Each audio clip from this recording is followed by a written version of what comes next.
YouTube, Captain Machine here, back for another video, and this time we're talking about Delta Green Countdown. This is book 2 of our Delta Green Marathon, and this came out in 1999, and it is a massive beast of a book. Look at that. That is bloody huge. Including index 424 pages. That's quite impressive. It came out in 1999, like I said before, and it also won Origin's Best Role Playing Supplement of the Year. So 2 for 2 is not bad from Pagan Publishing. And this is a rather unusual supplement because it doesn't actually add anything to the zeitgeist which Delta Green established, which was Delta Green versus Majestic 12 with aliens and a bit of mythos stuff thrown in. This expands the world considerably so that you can do things other than that. And how does it do that? Well, I'm going to take a page from Tetsubo's book and go through the contents with you and speak about each chapter individually, and then we'll talk about the appendices, because as with Delta Green, the appendices for this is bloody huge and quite impressive. So first of all, it starts out with a chapter about Pisces, and Pisces is basically the British equivalent to Delta Green. It's a government-run organisation which is relatively secret, so not many people know about it, which actively fights the mythos. I don't want to ruin too much about it, but the gist of it is that this has been going since World War I, I believe it is. Oh, actually, it might have been before that. No, it was World War I. This has been going since World War I, and it started out as a collection of talented people, i.e. psychics. And basically everything was going great and hunky-dory, and they were able to help the war effort by finding ships and things like that, and helping, well, predicting troop movements on the battlefield. Nothing like flashy or showy like you'd expect from like an X-Men cartoon. It's very underplayed stuff. Unfortunately, they all, or a large majority of them, went stark raving mad and killed themselves around 1923, which is roughly the same time as Rael rose from the sea, and Cthulhu was running around chasing after fishermen. So this led to an investigation beyond that, and there were some small links to the mythos itself, and from there the remit of the organisation expanded so they could fight it. The disadvantage is that they have been corrupted by it, or more precisely been infested.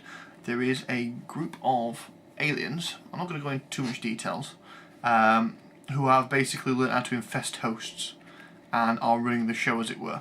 So there's a great stuff about running a campaign set in England with this, either being operatives for Pisces, or as it's mainly presented here, being Delta Green agents inserted into England to fight this mythos threat. Okay, what else do we have? Here we go. Then we've got the GRU SV8. Now the GRU SV8 are basically the Russian equivalent of Delta Green, and they are basically an organisation that's been running for quite some time, ever since Stalin's day really. And in fact, they are primarily used to fighting ghouls. Ghouls are something that have plagued them for quite some time, and they are quite proficient at dealing with it. They have been decimated several times by Stalin's purges, and also by various other administration cock-ups. So they are massively underfunded, and again the idea here is that you can either be a member of them or you can encounter members of their group. They are uncorrupted, they are relatively clean, so they're not an MJ12 and they're not a Pisces, so Delta Green could get on with them quite well if only things were that easy. There is every possibility these could be antagonists or protagonists, and that is a great way of dealing with it. Basically it leaves it wide open, it gives you options for both. Then you've got a group, I'm probably going to butcher this name, so I'll put the name here. The Skoloptish. Again, if I'm butchering that, I do apologise. Basically this is a cult dedicated to Shub-Nigroth, which is one of my favourite elder gods to use as a protagonist, second only to Hasta, and it's a very unusual cult. The zeitgeist for this is more prevalent now, I would say. than it was before. It's quite uncomfortable reading because it's largely about basically institutionalised child abuse.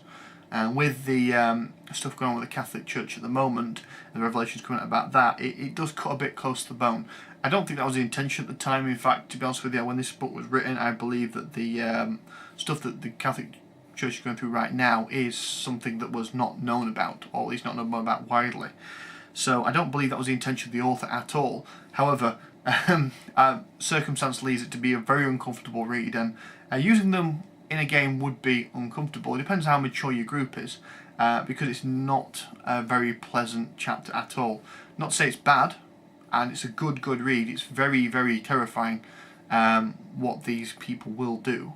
But like I say, the zeitgeist which this group has is more relevant now than it was back then. Then you've got Phenomenon X, which is basically, actually quickly refresh my memory on that one. It has been a while since I last read this book because it is quite a tome and I've only read through it on a couple of occasions. Ah yes, Phenomenon X is a public cable network channel show type thing. A bit like, Wayne's World if you're not a resident of the US to understand what we're talking about. Basically it's a small, local, very low budget channel, show, and they basically go out and they do ghost hunts and things like that, like Most Haunted. But once again, like a lot of the other shows which fulfill that role, and they do exist in this universe as well as our own, they have seen a bit too much, and they are aware that there's something going on which is just not quite too normal.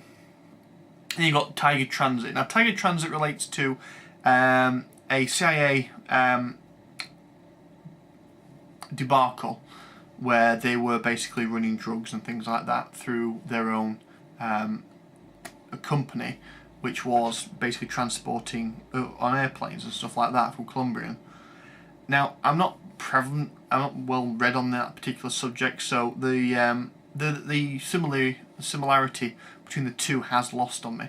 Basically, this is about a massive international smuggling operation run by the Chochos, which are a group of humans, although that is debatable in Call of Cthulhu mythos, who actively worship the mythos as a race of people, and they are quite violent and vicious about it, and they don't object to using their own magic, things like that. And it also expands upon their drug, because they've also got mythos-based drugs as well, which they do hand out, and it gives you lots of lovely ideas on how to use those as protagonists. And then you've got the D-Stacks. The D-Stacks is one of my favourite sections of this book.